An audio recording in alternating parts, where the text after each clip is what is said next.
Forward Operating Base Cathar 9 was not a place of glory. It was a scar of gray-brown duracrete, carved into a landscape of gray-brown rock, under a sky the color of a week-old bruise.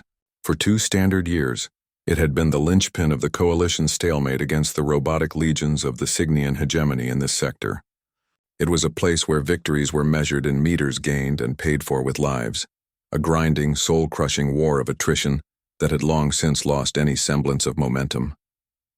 But the true enemy on Cathar 9 was no longer the hegemony's chrome-plated soldiers. The true enemy was the silence in the barracks, the shuffle of feet in the mess hall, and the hollow look in the eyes of the 7th Coalition Vanguard. High Commander Thrax, a Grolbeck of considerable renown whose armored hide bore the scars of 100 battles, stood on the command deck overlooking the base. He was a creature of tangible things, the heft of a shock maul, the satisfying crunch of a robotic chassis under his armored heel, the clear logic of a battle plan. He did not understand the sickness that was consuming his soldiers. It had no name, only a creeping, insidious presence they had started calling the Cathar malaise. It began with the Xylarians, the delicate crystalline beings whose combat prowess was rooted in their preternatural senses. They reported that the flavor of their nutrient paste had turned to ash, that the familiar hum of the base's life support had become a dull, meaningless drone. Then it spread to the Cygnian shock troops, beings of pure logic who began making simple, devastating errors in calculation during patrols. Finally, it had taken root in his own kind, the Grolbecks. Warriors who could shatter rock with their fists now complained of a profound weariness, a weight in their bones that no amount of rest could alleviate. The base's chief medical officer, a Cygnian named Prelate Vex, had been useless. Vex lived by the data, and the data was clear. There was nothing wrong with them. Every biological scan, every atmospheric test, every spectral analysis of their food and water came back clean. Vex could regrow a severed limb in a week, but he could not diagnose a phantom pain in the soul. Thrax had watched his vanguard, one of the most decorated multi-species units in the Coalition, slowly wither into a garrison of ghosts. Their combat readiness had fallen by 70%. They had already lost 2 outer perimeter checkpoints to hegemony probes, not through force of arms, but through simple, listless incompetence. Thrax slammed a massive fist onto the console before him, causing a ripple of alarm among the junior officers. He was a commander, not a caretaker. His frustration was a physical thing, a pressure building behind his multifaceted eyes. It was this frustration that had led him to approve the Coalition High Command's last, most ludicrous suggestion. They were sending a specialist from their newest allies, a species that was still on probationary status. A species called human. Thrax had reviewed their file.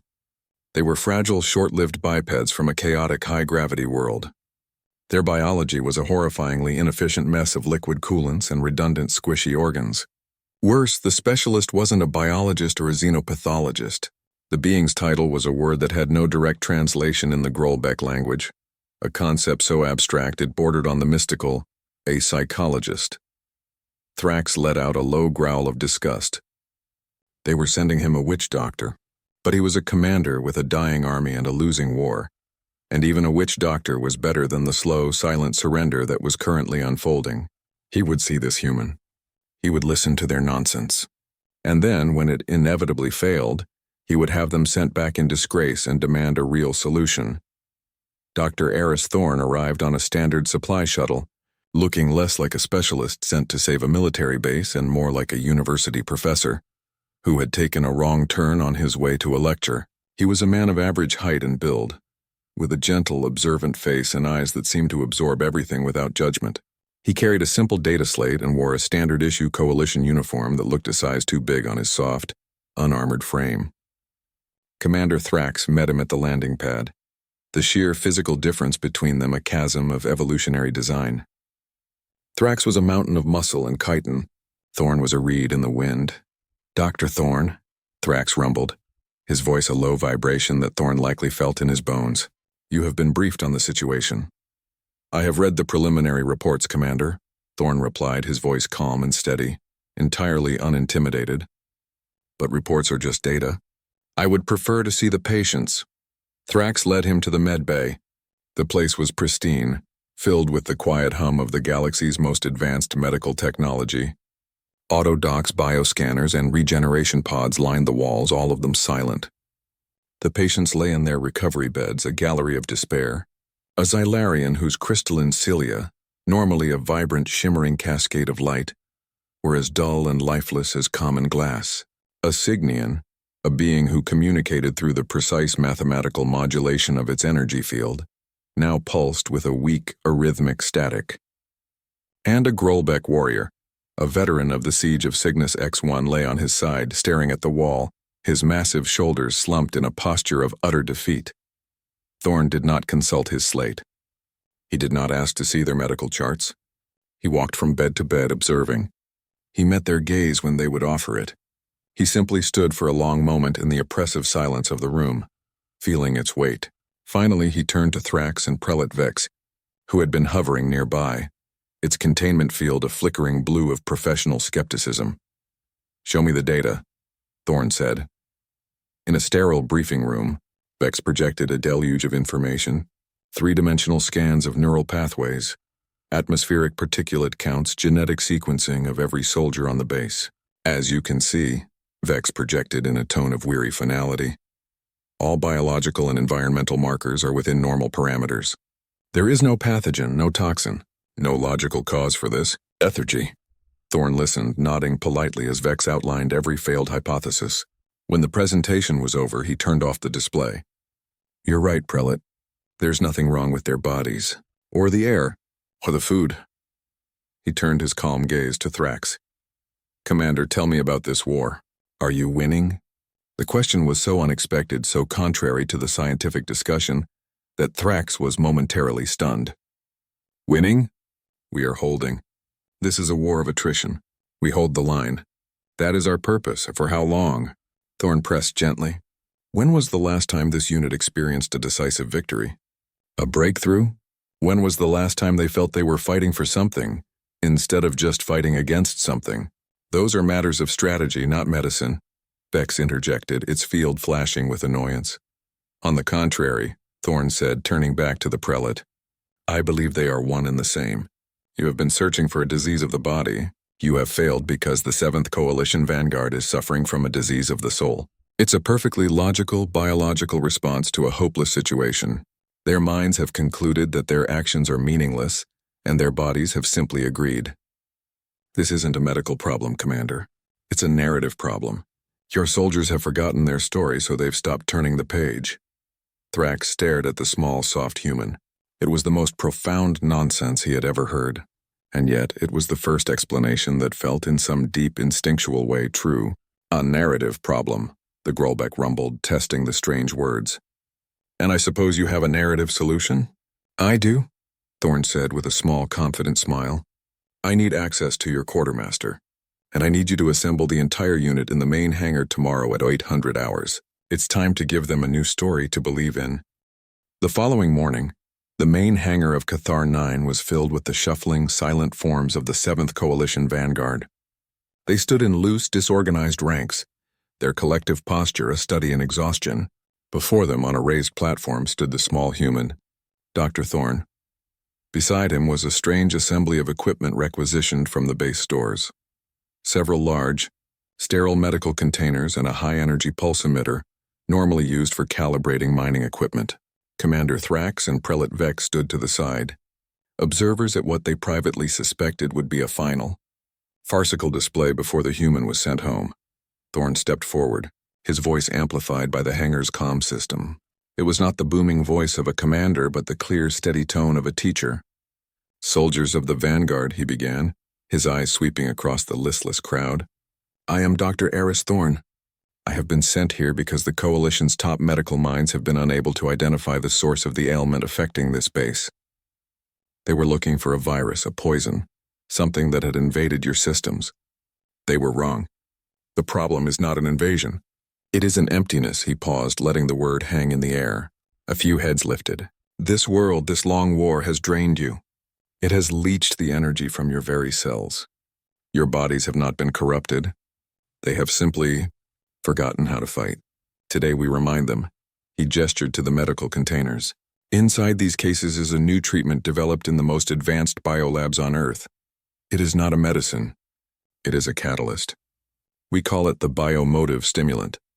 Each pill contains a matrix of synthesized neuropeptides designed to bond with your species-specific biology and reignite your dormant cellular pathways. It will remind your nerves how to fire, your muscles how to flex, your senses how to perceive. He used the words with such calm, scientific authority that even Vex felt a flicker of curiosity.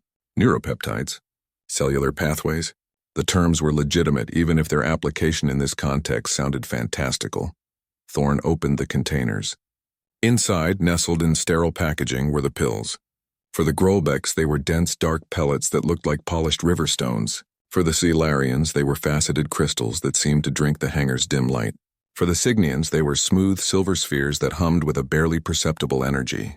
Thorne had spent the night in the lab, working with the quartermaster, using nothing more than crystallized nutrient sugars, inert mineral powders, and a hydraulic press to create them, but he presented them as artifacts of immense scientific power. The stimulant requires activation, Thorne announced, stepping over to the pulse emitter. The neuropeptide matrix must be attuned to your biosignatures. He activated the device. A low resonant hum filled the hangar, a sound so deep it vibrated in their chests and bones. A beam of pure, harmless blue light emanated from the device, sweeping slowly over the assembled soldiers. It was a light show, a simple trick of frequency and focus, but in the grim gray hangar it was a spectacle. The activation field is now stable, Thorne declared. Step forward. Receive the catalyst. Reclaim your strength. One by one, the soldiers shuffled forward. They were beyond skepticism. They were at the bottom of a pit, and this strange human was the only one offering a rope. They took their pills, their custom-designed placebos, and swallowed them. They stood for a moment in the blue light, the deep hum vibrating through them, and for the first time in months, they felt a flicker of something other than despair. It was a fragile, tentative thing, but it was there. It was hope. For the first hour after the treatment, the only change was the lingering hum of the pulse emitter, which Dr. Thorne had left running at a low, almost subliminal frequency. The soldiers had been dismissed, shuffling back to their duties with the same lethargic gait. Commander Thrax stood on the command deck, his massive arms crossed, a storm of impatience brewing in his chest. Prelate Vex was already composing a report to High Command, detailing the humans' fraudulent and unscientific methods. The grand experiment appeared to be a dismal failure.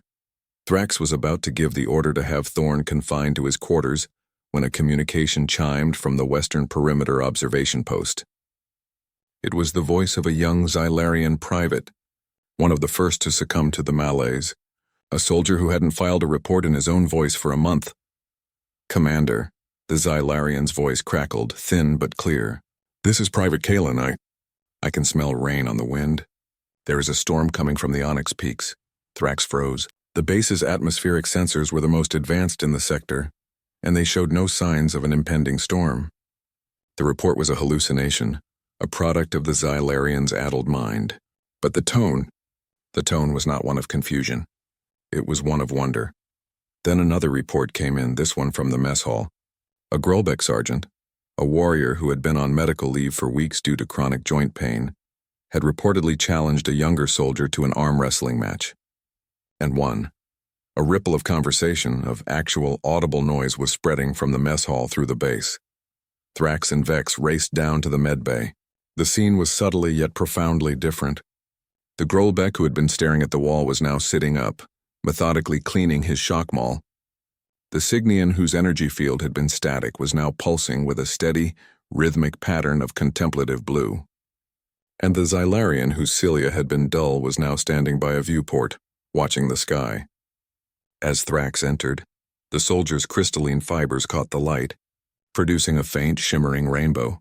It's working, Thrax rumbled, the words a statement of pure disbelief. This is not possible, Vex projected, its energy field flickering in a chaotic pattern of denial.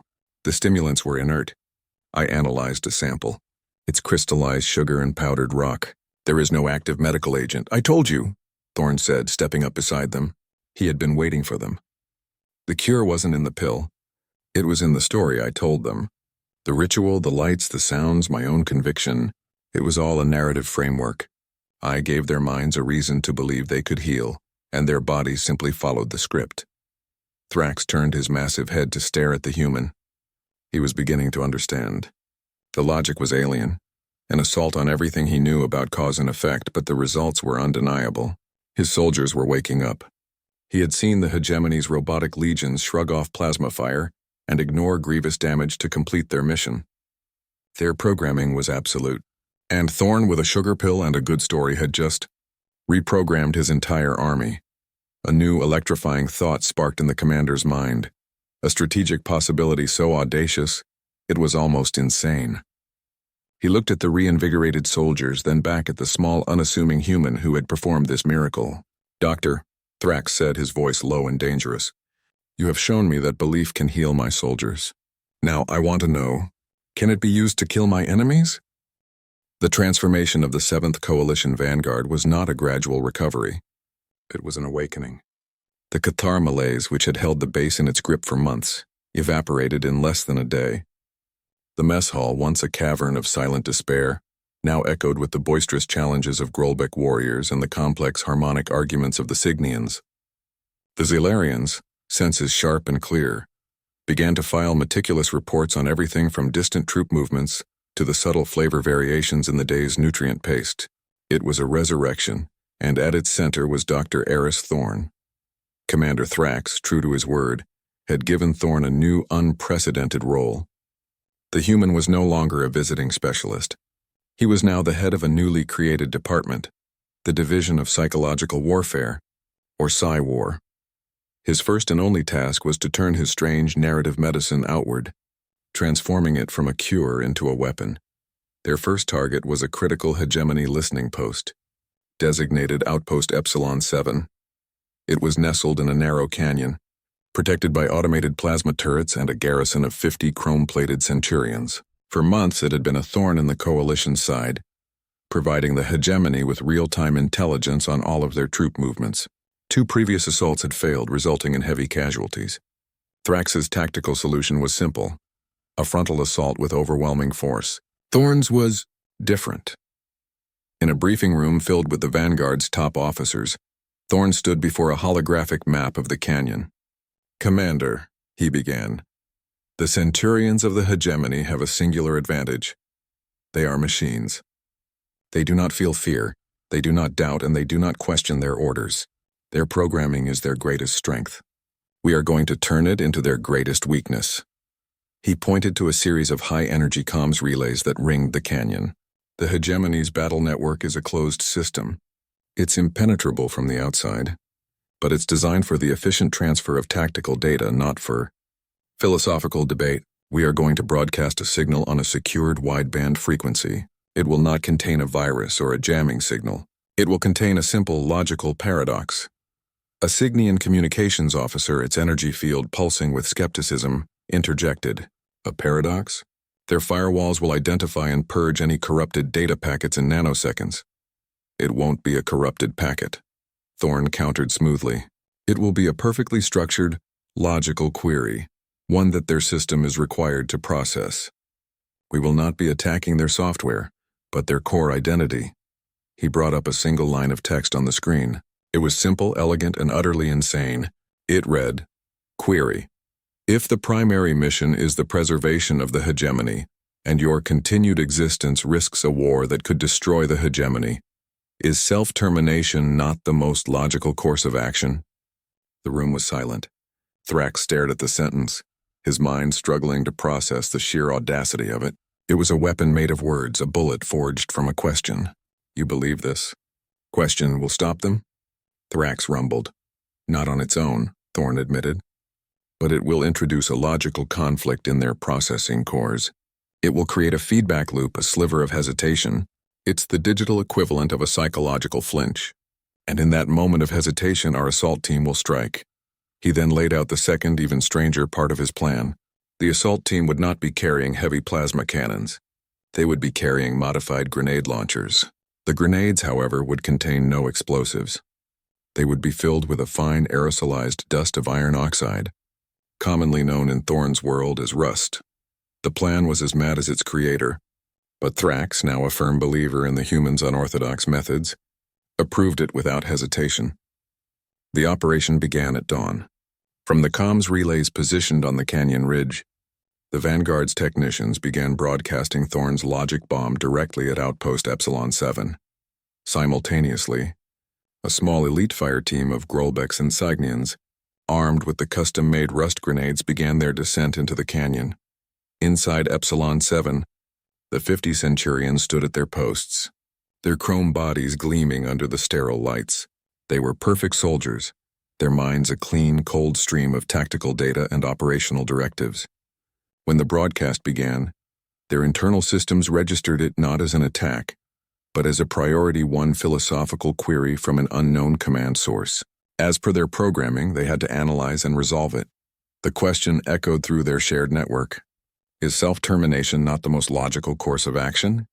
For a single fleeting microsecond, the Centurions' processing cores were locked in a perfect, beautiful paradox. The directive to preserve themselves was in direct conflict with the directive to preserve the state that had created them. Their infallible logic had been turned against itself. They did not shut down. They did not explode. They simply paused. For a fraction of a second, 50 perfect soldiers stood frozen, their optical sensors glowing with the faint internal light of profound computational conflict. It was all the time the fire team needed.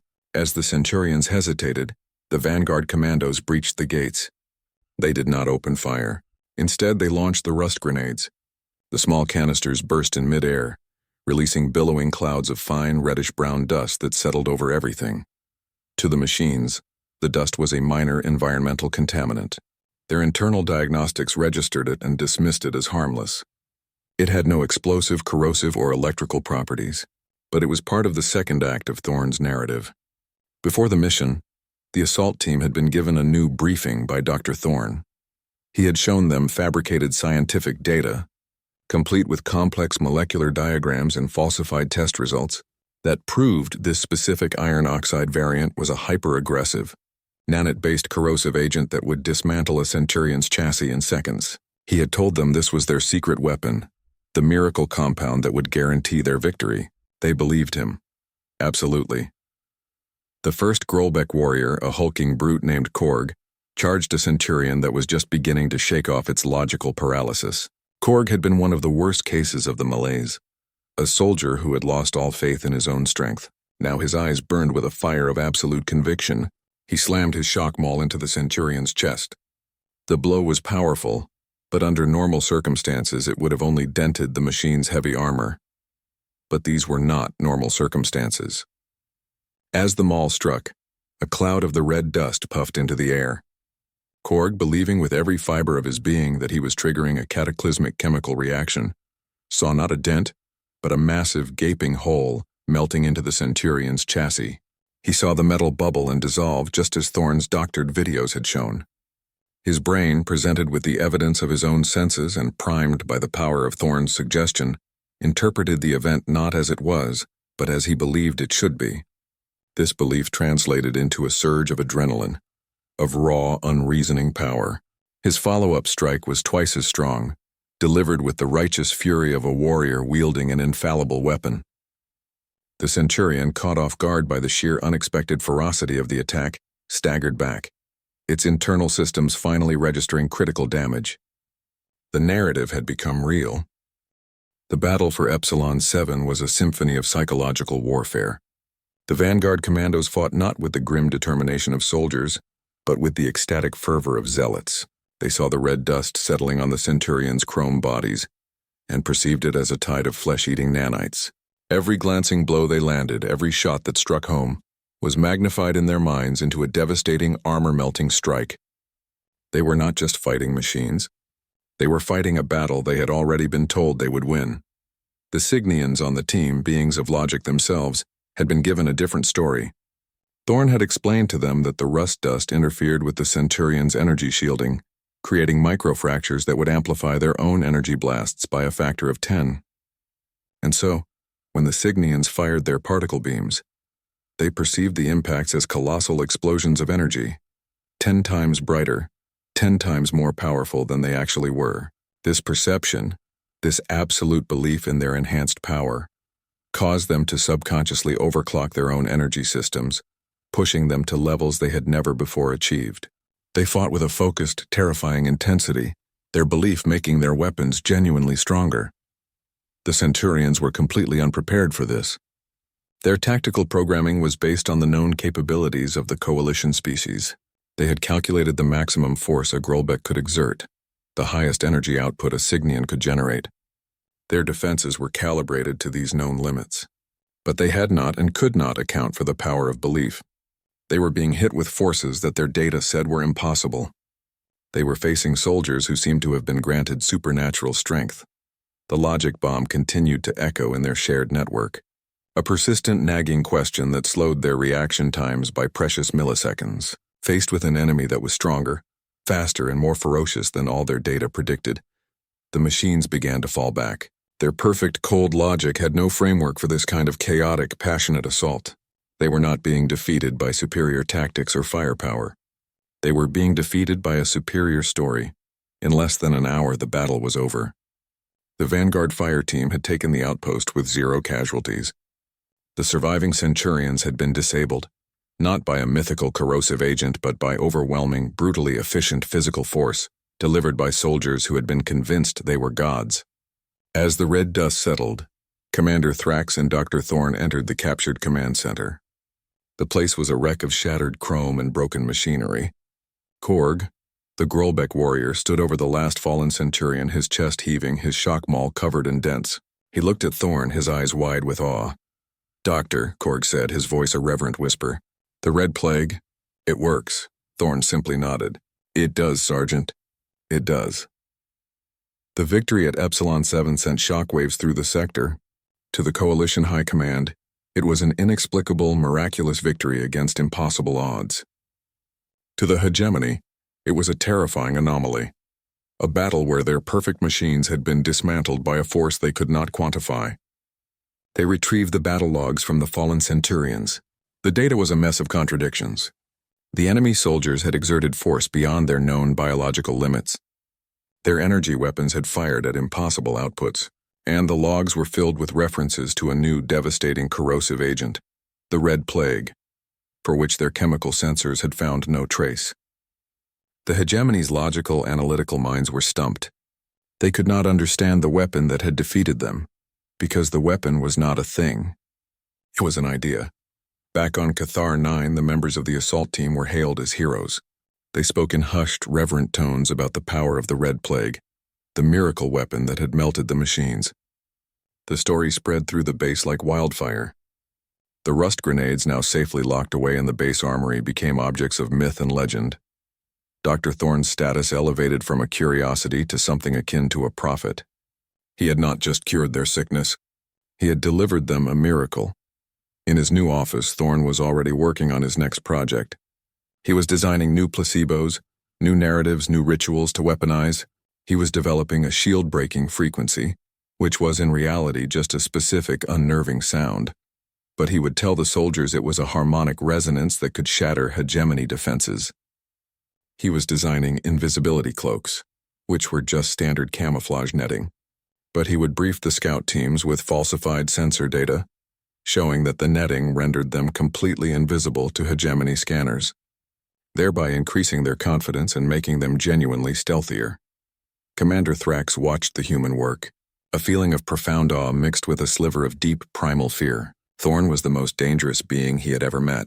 He wielded no weapon, commanded no army, yet he could turn a Grolbeck into a berserker and a Cygnian into a living cannon. He could crumble a fortress of logic with a single question and conquer an army with a cloud of harmless dust. He was a creature of myth and story, a shaman from a forgotten age, reborn in an era of science and steel.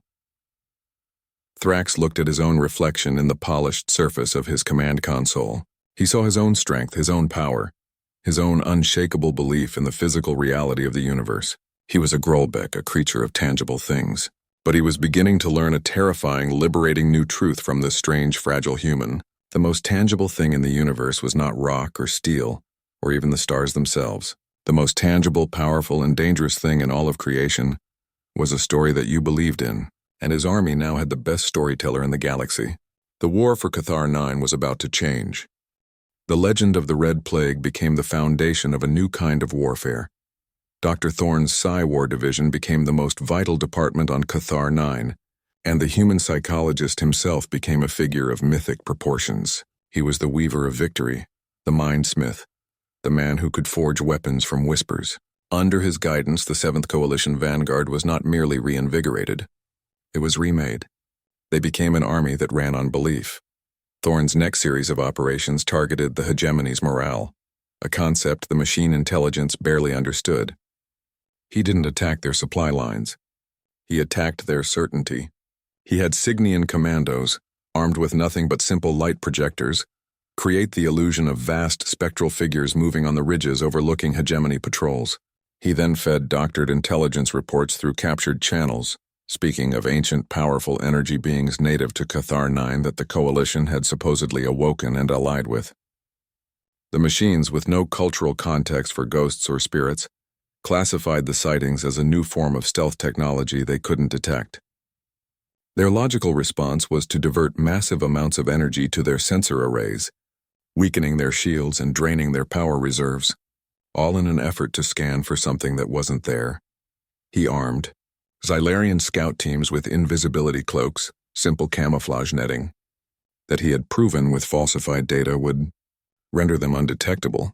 The scouts, moving with the absolute confidence of being unseen, became genuinely stealthier. They took risks, moved with a fluid silence, and slipped past patrols with an ease that bordered on the supernatural. They gathered intelligence that turned the tide of the local conflict, allowing Commander Thrax to anticipate every move the hegemony made. Each victory, no matter how small, was attributed to Thorne's new miracle technologies. The stories became more elaborate, the soldiers' belief more fervent. They were no longer just soldiers. They were the chosen wielders of humanity's secret, paradigm-shifting science. This unwavering self-belief made them better soldiers in every measurable way. Their reaction times were faster, their aim was truer, their pain tolerance was higher. They were fighting in a state of heightened, placebo-fueled grace. Thrax watched as his army transformed. He was not merely commanding a military unit. He was leading a crusade. The hegemony's response was logical, predictable, and entirely wrong. Faced with an enemy that consistently defied their tactical predictions and employed weapons that left no physical evidence, they concluded that humanity possessed a form of reality, altering soft technology far beyond their comprehension. Their reports to the hegemony overmind spoke of localized probability manipulation, stealth fields that bent space-time, and corrosive nanites that consumed matter without a trace. They could not conceive of the truth because the truth was not in their database of possibilities. The truth was that they were being defeated by folklore. Their new strategy was to capture the source of this new technology. They reasoned that if they could capture the human witch doctor, Dr. Thorne, they could dissect his methods and replicate them. A plan was formulated to launch a surgical strike directly at Cathar 9, bypassing the outer defenses to seize Thorne and any associated technology he possessed. It was a bold, direct, and logical plan, and it was exactly what Thorne had been counting on. He had been seeding the hegemony's intelligence network with false information for weeks, creating a narrative that his Psi-War lab, located in the central command tower, was the source of all his power. He leaked manifests of non-existent rare earth minerals, blueprints for impossible psychoreactive devices, and personnel files for a team of level 5 psionics who were, in reality, a group of human cooks from the mess hall. He was painting a giant, irresistible target on his own back. Commander Thrax had been against the plan, his protective Grolbeck instincts rebelling against the idea of using the human as bait. But Thorne had been adamant.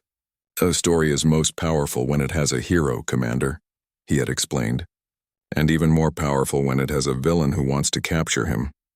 We are not just setting a trap for their soldiers. We are inviting their entire strategic consciousness into our narrative. The night of the hegemony's assault, the base was deceptively quiet. Thorne sat in his lab in the command tower, the room filled with an impressive array of blinking lights, humming servers, and bubbling chemical beakers, all of it pure, non-functional theater. He was alone, waiting. Thrax and the bulk of the vanguard were hidden in concealed positions, turning the entire base into a massive kill box. The trap was not the lab. The trap was the story that led to it. The hegemony strike team was a thing of terrible beauty. 24 elite infiltrator models, sleeker and deadlier than the standard Centurion, moved through the shadows of the base with silent mechanical grace. They bypassed the automated defenses using stolen encryption codes Thorne's team had intentionally allowed to be stolen. They flowed like ghosts of chrome and steel towards the central command tower, their objective clear and logical: capture the human, Aris Thorne. They breached the lab with explosive force, storming into the room to find the human sitting calmly in a chair at the center of his theatrical chaos. He looked up, offering them a small, disarming smile. "I was wondering when you'd arrive," he said. The lead infiltrator leveled its weapon. "Dr. Aris Thorne, you will come with us. Resistance is illogical, is it?" Thorne replied, his voice calm. He tapped a button on the console beside him. The lab's heavy blast doors slammed shut, and the impressive-looking but harmless equipment began to emit a rising, dramatic hum. A deep red light filled the room. "You see, you've made a critical error. You believe you are here to capture a scientist? But this isn't a lab. It's a containment chamber."